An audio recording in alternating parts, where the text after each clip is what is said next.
What's going on, guys? So this week I stepped out to get something, and that's the HZ Touchpad Wireless Keyboard. What? Yeah, meaning that it comes with an inbuilt touchpad, so you don't need an external mouse. But hey, this whole idea of this inbuilt touchpad doesn't really fancy me, and yeah, but I had to get this either ways. So the story behind getting this is I was sort of forced into getting this because my previous wireless keyboard decided to stop working, and I attribute it to the fact that it's a mechanical keyboard. You all know this, right? You all remember this from my how do you call that video set? Yeah, what's on my workstation, right? You remember this keyboard, HP wireless keyboard? It's very convenient for me, yeah, blah blah blah. You remember that, right? So this is a mechanical keyboard, and all of a sudden I started having issues with this keyboard. I wouldn't say some keys got stuck or whatever the case was, but it was non-responsive. It got to a point where I press the keys and they are non-responsive. I have to like sort of hit them, but yeah, and I even used to think that it was the battery, so I kept replacing the batteries with new ones, and it still was not responsive. So I was editing my recent video on Adobe Premiere Pro. It's under the how to, by the way, you can just check it out. And this was really driving my nerves. Like, I was so furious and I needed to put out that video as early as possible. So I was like, man, you know what, just forget this. And I stepped out, which I hardly do during this whole pandemic thing. And yeah, so I went and got the HZ wireless keyboard with an inbuilt touchpad. So I've been using this for like 2 days now, and here are my first impressions. It's not really an in-depth review, but this is what I think about it so far. And it's sort of a comparison between the HP wireless keyboard I got and the HZ touchpad, inbuilt touchpad, wireless keyboard.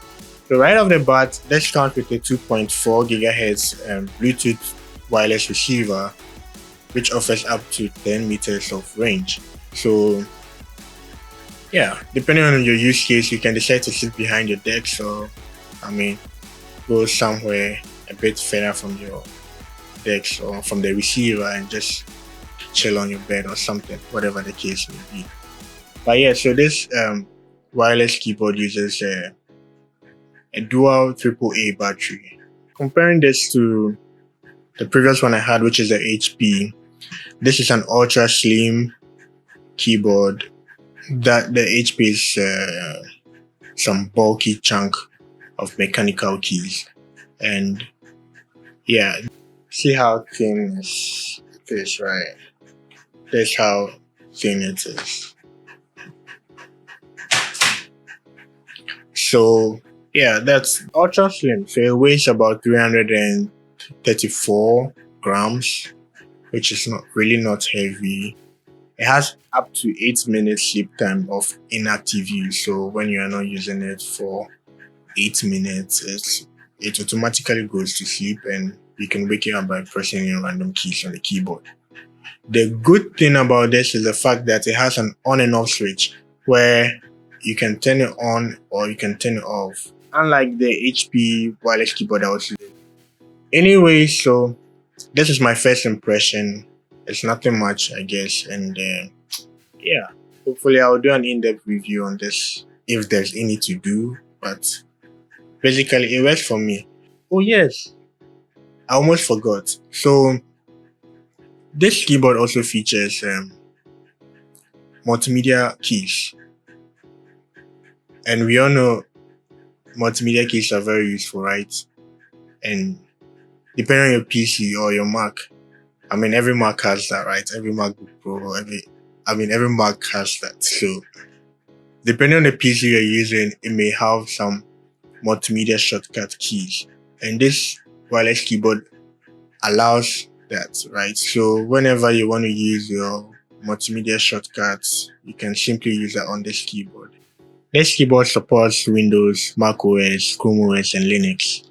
But like you may already know, I use a Mac, so I'm currently using this with my MacBook Pro. I haven't tried it on any of the other platforms, but I may try it on my Windows later on and maybe give you feedback, maybe on my Instagram or something like that. But yeah, that's it. Also, if you're buying this for the trackpad and you think that you are using a Mac, then you'll be sad to find out that it doesn't really have the support for Mac gestures. So if that's your reason for buying this, I wouldn't advise that. But otherwise, then it's cool. At least compared to my previous wireless keyboard. So yeah, that's been it. Yeah, I'm using one hand this time because I'm holding the mic.